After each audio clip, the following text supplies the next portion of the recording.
दिल्ली में लाल किले के पास हुए ब्लास्ट के बाद इस वक्त की उससे भी बड़ी खबर सामने आ रही है। सुप्रीम कोर्ट ने 2006 के निठारी सीरियल किलिंग में दोषी सुरेंद्र कोहली को बरी कर दिया है और उसकी सजा रद्द कर दी है। सुप्रीम कोर्ट ने आदेश दिया है कि अगर वह किसी और केस में वांटेड नहीं है तो उसे तुरंत रिहा किया जाए। कोहली निठारी हत्याकांड के अन्य मामलों में पहले ही बरी हो चुका है। सुप्रीम कोर्ट ने मंगलवार को सुरेंद्र कोहली को निठारी मर्डर केस में एक में बरी कर दिया। कोर्ट ने उसकी सजा को चुनौती देने वाली क्यूरेटिव पिटीशन मंजूर कर ली, जिससे उसकी रिहाई का रास्ता साफ हो गया। निठारी हत्याकांड का खुलासा 29 दिसंबर 2006 को नोएडा के निठारी में बिजनेसमैन मोहिंदर सिंह पंडेर के घर के पीछे एक नाले से 8 बच्चों के कंकाल मिलने के बाद हुआ था। उस समय कोहली पंडेर के घर में घरेलू नौकर था। चीफ जस्टिस BR गवई और जस्टिस सूर्यकांत और विक्रम नाथ की बेंच ने यह आदेश दिया, जिसने ओपन कोर्ट में कोहली की याचिका सुनी।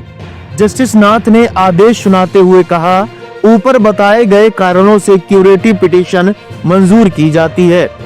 सुप्रीम कोर्ट ने कोहली को इस मामले में बरी कर दिया और उस पर पहले लगाई गई सजा और जुर्माना रद्द कर दिया।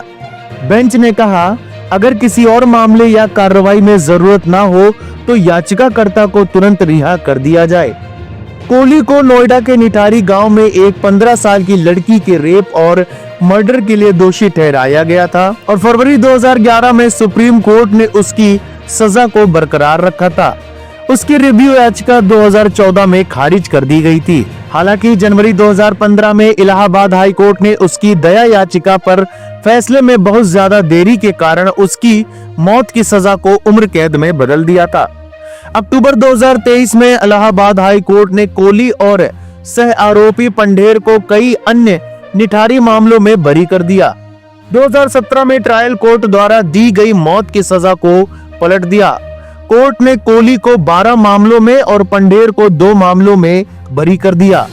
बाद में CBI और पीड़ितों के परिवारों ने इनके बरी होने के फैसलों को सुप्रीम कोर्ट में चुनौती दी, लेकिन सुप्रीम कोर्ट ने इस साल 30 जुलाई को सभी 14 अपीलें खारिज कर दी। सुप्रीम कोर्ट ने 7 अक्टूबर को कोहली की क्यूरेटिव पिटीशन पर अपना फैसला सुरक्षित रख लिया था। यह देखते हुए कि उसकी याचिका मंजूर होने लायक है। यह देखते हुए कि कोहली के बाकी सभी संबंधित मामलों में बरी होने के बाद एक अजीब स्थिति पैदा हो गई थी, सुप्रीम कोर्ट ने टिप्पणी की कि याचिका मंजूर होने लायक है। बेंच ने कहा था कि इस मामले में सजा ज्यादातर एक बयान और एक किचन चाकू की बरामदगी पर आधारित थी, जिससे सबूतों की पर्याप्तता पर सवाल उठते हैं। CBI ने यह मामला अपने हाथ में ले लिया था और उसकी तलाशी में और भी इंसानी अवशेष बरामद हुए थे।